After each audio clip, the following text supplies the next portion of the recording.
क्या आप भी कंफ्यूज होते हैं जब मार्केट में पैसा इन्वेस्ट करने की बात आती है, या एक ही बार पूरा पैसा डाल दूं या धीरे धीरे उसे मैं इन्वेस्ट करूं?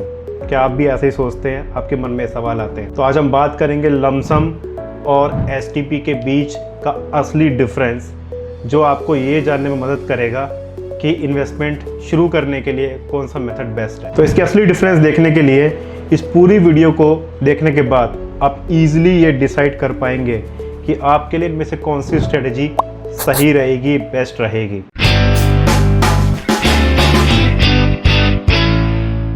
Don't forget to like and subscribe.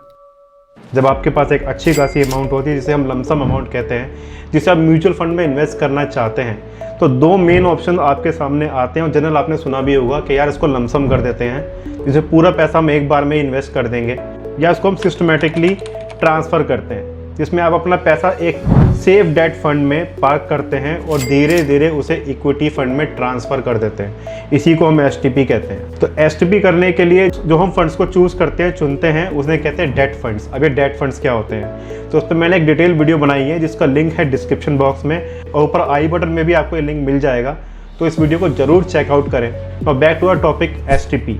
तो एसटीपी मार्केट के क्रैश से बचाता है, लेकिन ये एक लॉन्ग टर्म में भी आपको काफ़ी अच्छा रिकवरी देता है। आज की वीडियो में हम देखेंगे कि रियल लाइफ एग्जांपल के साथ कौन सा ऑप्शन आपके लिए बेस्ट हो सकता है, एसटीपी या लमसम। तो लमसम बहुत ही सिंपल है, जैसे मैंने आपको बताया और आप जानते भी हैं। ऐसे कुछ इंसिडेंट्स होते हैं जब हमें कुछ बोनस मिलता है, हमारा कुछ इंक्रीमेंट होता है, या कुछ एक अच्छा खासा फंड इकट्ठा हो जाता है, और हम वेट करते हैं एक मार्केट में एक सही अपॉर्चुनिटी का जहाँ पे उसको हम इन्वेस्ट कर सकें।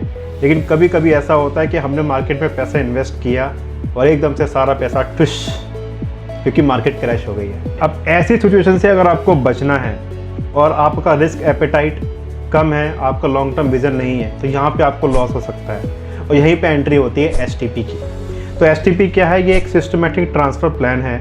ये एक स्मार्ट इन्वेस्टमेंट है जिसमें आप पैसा पहले डेट फंड के अंदर पार्क करते हो और उसके बाद उसको सिस्टमेटिकली हर महीने धीरे धीरे इक्विटी फंड में ट्रांसफ़र करते हो। चलिए इसे एक एग्जांपल से समझते हैं। हिमांशु ने 50 लाख रुपए का लमसम अमाउंट इन्वेस्ट किया मार्केट में, और मार्केट उस टाइम अपने हाई पे थी।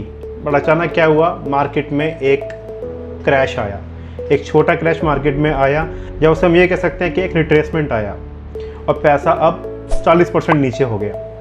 अब हिमांशु ने तो रिस्क मैनेजमेंट पहले किया नहीं था ना, उसने कभी अपने फाइनेंशियल एडवाइजर से सलाह ली थी, और वो सोचने लगा कि ये सब कुछ तो स्कैम है, और वो लॉस बुक करके मार्केट से बाहर निकल गया। दूसरी तरफ नेहा, जो एक स्मार्ट इन्वेस्टर थी, उसने वही पैसा पहले डेट फंड के अंदर पार्क किया और सिस्टमेटिकली हर महीने उसे धीरे धीरे इक्विटी फंड में ट्रांसफ़र किया। इस बीच मार्केट में रिट्रेसमेंट आया, मार्केट में छोटा क्रैश भी आया, लेकिन जब ये क्रैश थम गया, ख़त्म हो गया और मार्केट ऊपर जाने लगी, तो जो नेहा का जो इन्वेस्टमेंट था वो काफ़ी तेज़ी से रिकवर हो गया, और रिकवर होने के बाद उसने लास्ट में एक बढ़िया रिटर्न भी दिया।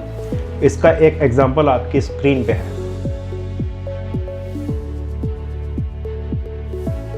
तो जो रिसर्च है वो ये कहती है कि लमसम पे अगर आपका लॉन्ग टर्म का विजन है तो आपको रिटर्न हमेशा ज़्यादा मिलता है एज़ कम्पेयर टू एसटीपी। लेकिन अगर आप मार्केट में नए हैं, आपका रिस्क एपेटाइट उतना नहीं है, तो उसके लिए एसटीपी जो है वो एक बेस्ट स्ट्रेटजी है।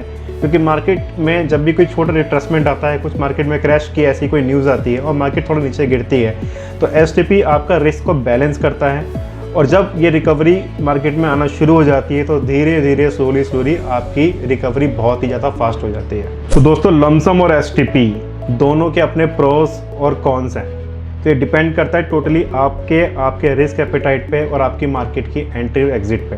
लमसम थोड़ा रिस्की है, लेकिन लॉन्ग टर्म में हाई रिटर्न दे सकता है, लेकिन एसटीपी वो सेफ है और स्मार्ट है। रिटर्न्स थोड़ा मॉडरेट होता है एज़ कम्पेयर टू लमसम, लेकिन रिकवरी बहुत फास्ट होती है। तो टोटली डिपेंड करता है आप पे कि आप कौन सी स्ट्रेटजी चूज़ करते हैं। मुझे कमेंट में ज़रूर बताना कि आपने अपनी इन्वेस्टमेंट के लिए कौन सी स्ट्रेटजी चूज़ करी, लमसम की या एसटीपी की। और हमेशा अपने फाइनेंशियल एडवाइजर से बात करके अपना इन्वेस्टमेंट प्लान करना ही एक समझदारी है। क्योंकि अगर आप मार्केट में नए हो, अगर आपने मार्केट में इतने ज़्यादा रिट्रेसमेंट और क्रैशेस नहीं देखे हैं, तो उस टाइम पे लमसम इन्वेस्टमेंट करना थोड़ा रिस्की हो सकता है। तो नंबर आपकी स्क्रीन पे, जिस पे कॉल करके अपना म्यूचुअल फंड का पोर्टफोलियो आप हमसे रिव्यू करा सकते हो और नया पोर्टफोलियो बिल्ड भी करा सकते हो अगर आप एक नए इन्वेस्टर हो, जिससे आसानी से आप अपनी म्यूचुअल फंड और इन्वेस्टमेंट की जर्नी शुरू करो विद कंपाउंड विद एचआर। तो अगर ये वीडियो आपको पसंद आई हो, इस वीडियो ने आपके इन्वेस्टमेंट जर्नी में एक वैल्यू ऐड की हो, तो उसे शेयर करो अपने उन कनेक्शंस में जो अभी भी कंफ्यूज है कि हमें लमसम इन्वेस्टमेंट करना चाहिए या हम STP में जाएं। मिलेंगे नेक्स्ट वीडियो में एक नए टॉपिक के साथ। Happy investing.